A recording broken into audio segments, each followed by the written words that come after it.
Welcome to the podcast. I'm your host, RJ Carbone. You are listening to BD4, where there's no better way to get your Yankees and Knicks analysis. We also do MMA. Yanks every series, Knicks every game, MMA on occasion. Let's get to it. Anthony for three. Bang!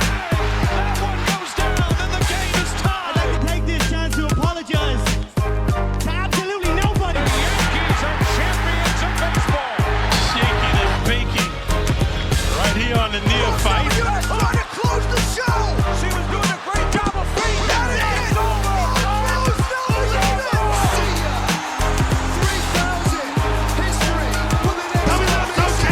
Don't you regret not coming to the Knicks? Don't you regret not coming to the Knicks?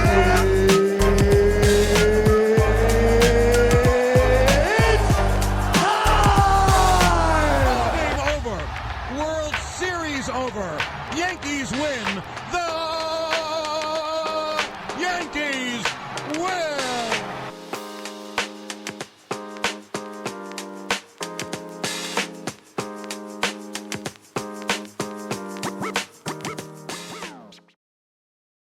Okay. Well, that was fun, Knicks fans. God, that was fun. Just so you know, I am recording this episode Monday the 28th. So it is a few days after the Knicks beat the Pacers on Friday. But obviously, if you've been following along with the podcast, you know that I've been busy covering the Yankees, so I haven't been able to get to this episode in time. So this is going to have a couple hours of shelf life before the Knicks play the Cavs tonight. But again, that will probably be late because I'm following the World Series with the Yankees right now. But that's why this is audio only. Just didn't have time to do the whole full thing. But that was a fun win against the Pacers, man. It's always good to beat that team. I hate that team. Ugh. I hate that team. I hate their fans.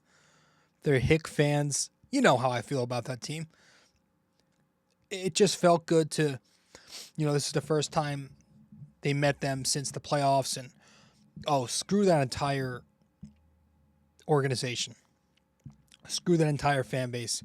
It felt good to blow them out of the water at MSG on opening night there. So, this is a team who,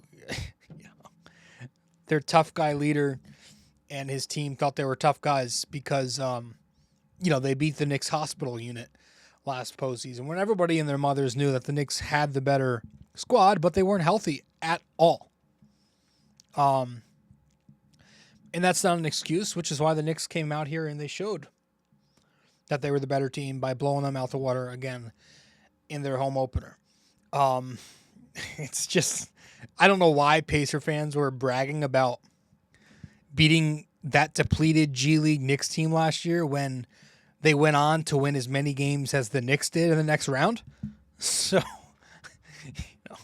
it was nice to just shut them up and hold the big bad Tyrese Halliburton to a whopping 0 points on 0 of 8 shooting. So, a 123-98 victory in the home opener for the Knicks. It was a well-rounded scoring game. All 5 starters were in double figures. Your big 3 had 20 points apiece. Even Josh Hart, the 4th Knicks starter, with 20 points. OG Anunoby, the lowest total among the starters, with 14 points. I loved the defense. I thought it was an excellent defensive performance. I loved the effort they gave. The chemistry looked better. The execution was there. But we'll start by handing out the game balls. The first Bing Bong game ball,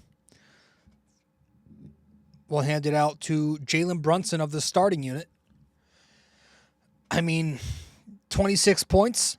He shot efficiently from the floor, from 3, from 2, from the free throw line. He continues to do his thing. He looks excellent to start the season. Remember, he got off to that slow start last year. He was having trouble knocking down shots at the first 2 levels. He looks crisp. This is different. He's scoring in multiple ways now because he has this space to do it on the floor. Pick and rolls, rejects, DHOs, scoring against the drop big, in catch and shoot, etc. We'll talk more on the specifics in a second, but you can see how much more effective Brunson's going to be able to be in this new look offense. So he continues his strong start with his second game ball in as many games. And then going to the bench, Deuce McBride, man. Him too. His second game ball in as many games. 8 points off the bench. I love this kid. This kid's going to make a running for sixth man of the year, I think. We talk about it every time we mention Deuce. His confidence has been amazing. The development in his game is due to his confidence. He just looks so aggressive out there. He's active with his jump shot. He's hunting three-point opportunities out there. You know, I mean, you talk about confidence. He had a couple of times just running pick and roll with Jericho while Brunson was on the floor. That's confidence. That's being aggressive as a point guard, as you know, a supposed point guard. So Deuce continues to impress me. He's off to an excellent start. He's just not missing right now. And he's been hot since the preseason. But good to see that. But yeah, going back to the defense, I think that's what stood out to me most in this game.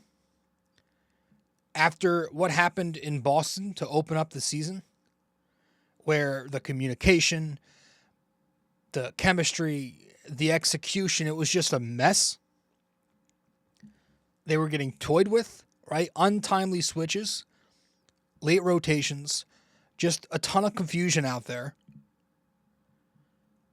They looked much sharper and much more fluid against Indiana. And this is Indiana. Remember, they held the Pacers last night or on Friday to under 100 points. They were held under 100 points 2 times last year. So the Knicks held them under 100 in just their second game.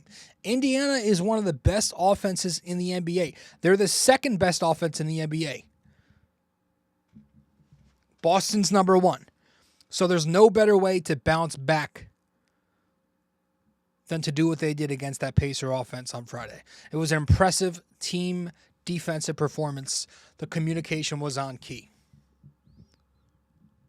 Was on point. It started solid, and it got better and better. It was fantastic in the second half. And from a lot like Jericho, even. I liked what I saw from Jericho, actually. Without Precious, Jericho's just going to have to hold his own, and I thought he did that in Game 2. He was active. He wasn't just standing around. You know, he had a hard hedge on TJ McConnell to force a broken play. I just thought he was using his athleticism to slide and switch and using his quick hands down low. I liked what I saw. Campaign looked pretty sharp defensively. I thought all the Knick wings really stepped it up. You know, I thought the switching was a lot cleaner. There was a lot more switching, early switching, off-ball, on-ball switching. I thought Josh Hart was Josh Hart. OG Anunoby played elite defense. You know, the Knicks love using him in help, and that's exactly where he was most effective Friday night. Just consistently bringing help in the gaps. The first quarter, Nembhard drives, OG stunts at the drive in the gap, and I think he either stole it or forced a broken play. I don't remember, but loved what I saw from him. Mikal Bridges, loved what I saw defensively from him. Looked great when he was switched on to Halliburton, who once again had 0 points, by the way. But yeah, staying attached off the screens at the hips. Third quarter, he got over a Miles Turner screen a little late, but recovered well with a quick double contest to force a Halliburton 3-point miss, and that led to a transition look for the Knicks. He had a nice possession early when he was defending Miles Turner very well in isolation to force him to pass out of it into a broken play. I just loved the defense, man. And Mikal Bridges looked good on the offensive end, which is huge because he's right? You had the whole thing in the preseason, why the shot looked different. The first half of the Boston game, you saw the hitch. He was missing. The second half comes, he finds it, and then you have Friday night where he continues to look very good. The shot looks good. He's easing concerns there. The shot's dropping, and it's good to see that it hasn't really hit his confidence. He's still staying aggressive offensively. He had that, I think he called it get action in DHO with Josh Hart, where Hart hands off to Mikal, and Mikal isos on Obi on the empty side. Third quarter, he was posting Tyrese Halliburton, ends up with a nice turnaround jumper on him. He finishes his night with 21 points, 8 of 12 shooting, 2 of 3 from 3, and 3 of 4 at the line. So on the season, in 2 games so far, he's 60% shooting with 40% three-point shooting. So it's good to see Mikal Bridges ease a little bit of our concerns offensively. And I loved the offensive creativity in the half court for the Knicks. You know, one of the the main talking point really in the offseason, in the preseason, last episode we talked about it, a big talking point, getting Brunson easy looks now with improved spacing, right? Also, without Julius here, you know, how will we create those open three-point looks for Brunson? It's all about maximizing Jalen Brunson in space. And I thought in this game, the Knicks did a really nice job creating opportunities for Brunson against that Indiana defense. They opened the game up with the Hawk set, which is where you utilize the high post screen to get Brunson in catch and shoot on the elbow. Now, the shot didn't drop, but the idea was great. Right? You had Anunoby set the Hawk screen. That led to a Brunson Anunoby side pick and roll. You had Josh Hart and Karl Anthony Towns staggers on the weak side. And with Halliburton in low man help, that's when Hart kind of floats to the corner, which creates a long closeout for Halliburton to get back to him. Hart drives on Halliburton. Second defender comes to help. And as soon as he draws that helper, that opens up the weak side for that Brunson three-point look on the elbow. A whole lot of Brunson, Towns, 1-5 pick and rolls. You know, one that stood out to me was one that I hope to see more, and I hope the Knicks continue to spam this. It's the end of the second quarter. Brunson draws 2 off the pick and roll. Brunson hits Cat on the pop. Cat gets the shot off before Miles Turner can recover off the help to close. And then bang, shot's good. That's going to be a key play in their offense. The Brunson-Towns pick and pop. With Towns' ability to space, you're going to get punished when you put 2 on Brunson off the pick and roll. So defense is going to have a tough time figuring out how they want to play that. So I thought that's something that the Knicks are going to have to continue to go to. You had some pick and roll with Brunson and Hart, right? Those guard-to-guard screens. Hart screens off Mathurin on one possession. Obi's in a drop, so Brunson pulls in space from the right elbow. Bang. Again, expect a lot of guard-to-guard screening this year from Josh Hart. You know, without Hartenstein on the team, without Randall on the team, with Mitchell Robinson gone for the time being, this is going to be a way to create space for Brunson, to get Brunson in a mismatch. It's a way to make Josh Hart useful when he's off the ball versus being detrimental. Right? It's going to help Brunson get the big on an island with no help if you put a shooter right next to that action. It's important. You had a couple of sets. I think 2 sets in this game I counted when I looked back at the film. Horns out double drag. Towards the end of the first quarter, you had Josh Hart in Towns screen for Brunson to get him a 3-point look at the top of the key. And then at the end of the third quarter, in double drag, it was Mikal and Jericho screening for him to get him a 3-point look on the left elbow.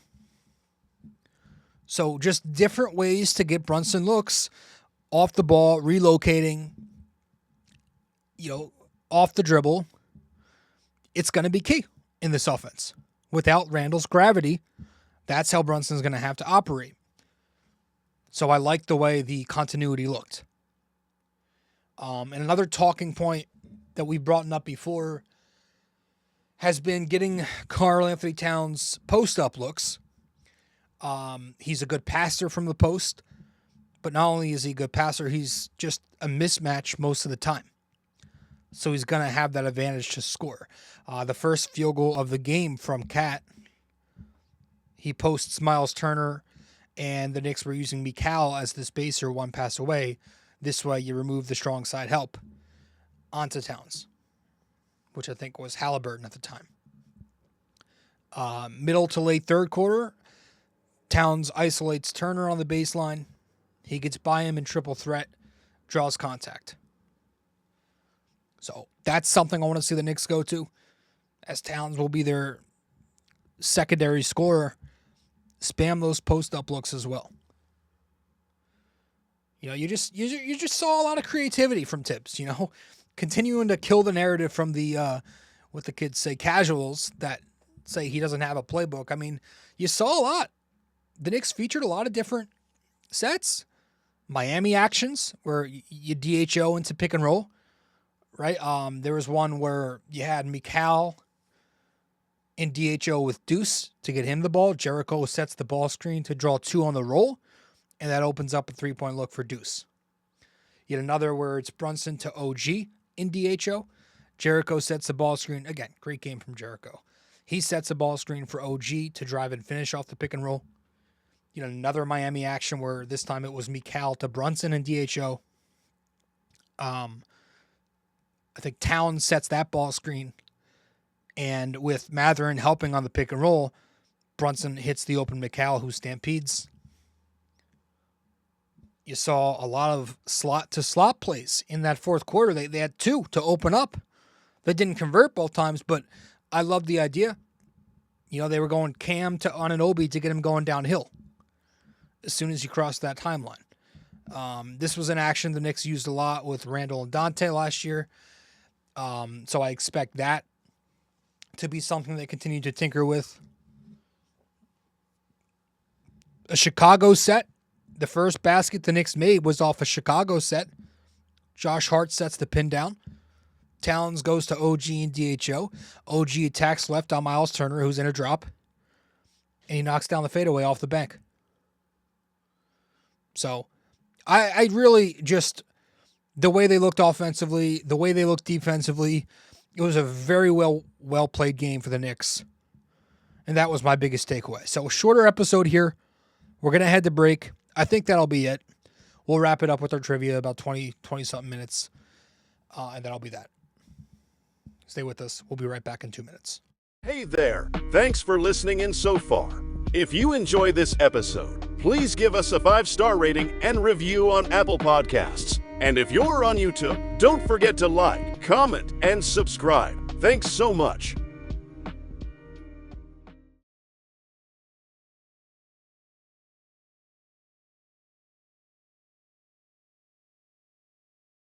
You can follow us on social media as well. On Instagram, we're at BD4Pod and at Rob J. Carbone. On X, we're at BD4Pod and at RJCBD4. And on Facebook, we're BD4.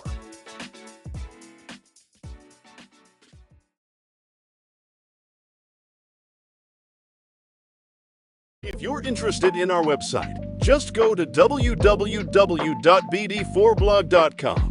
You can subscribe to our blog on there right on the front page. Just like on the podcast, we cover Yankees, Knicks, and MMA. Also on our website are the links to the different platforms for the podcast. Thanks so much.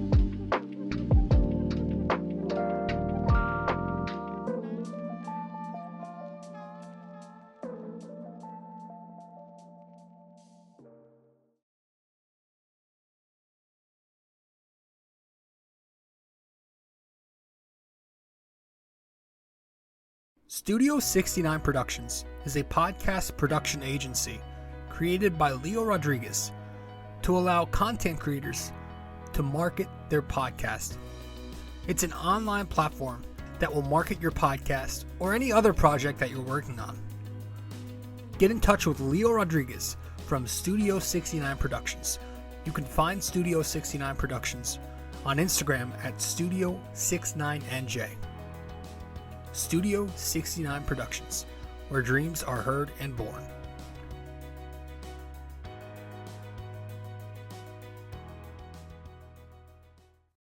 Thanks for listening to BD4, where there is no better way to get your Yankees and Knicks analysis. We also do MMA, Yanks every series, Knicks every game, and MMA on occasion.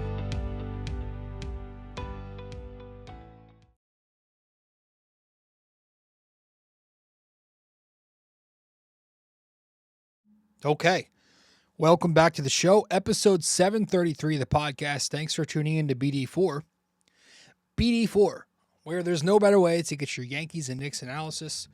Yanks every series, Knicks every game, MMA on occasion. Appreciate you all tuning in. Let's wrap it up. I think we spoke on everything that we're going to hit on today. Again, as the World Series concludes and as the World Series concludes, we're going to be putting our full focus on the Knicks very, very soon. So not all episodes will be as short and, bland, I guess, less detailed as this one. But our trivia question here for episode 733. Are the Knicks above, below, or at an even 500 all-time in home openers? Are the Knicks above, below, or at an even 500 all-time in home openers? So let me know the answer wherever you can reach me. If you get the answer correct, I'll give you a shout out in the next show, folks. That's all we got for this episode. I appreciate you all tuning in. And I'll see you in episode 734, which should be Yankees-Dodgers Game 3. And if I can, I'll get to the Knicks-Cavs sometime after that. So, appreciate you all for tuning in. As always, I'll see you soon.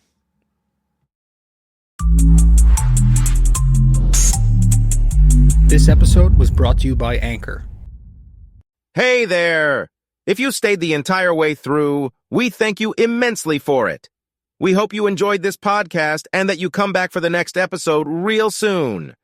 Don't forget to subscribe, comment, download these episodes, and share them with your friends as well. BD4 is a 5-star podcast simply because of you, and we'd like to keep it that way. Have a wonderful day. Go Yankees, and go Knicks!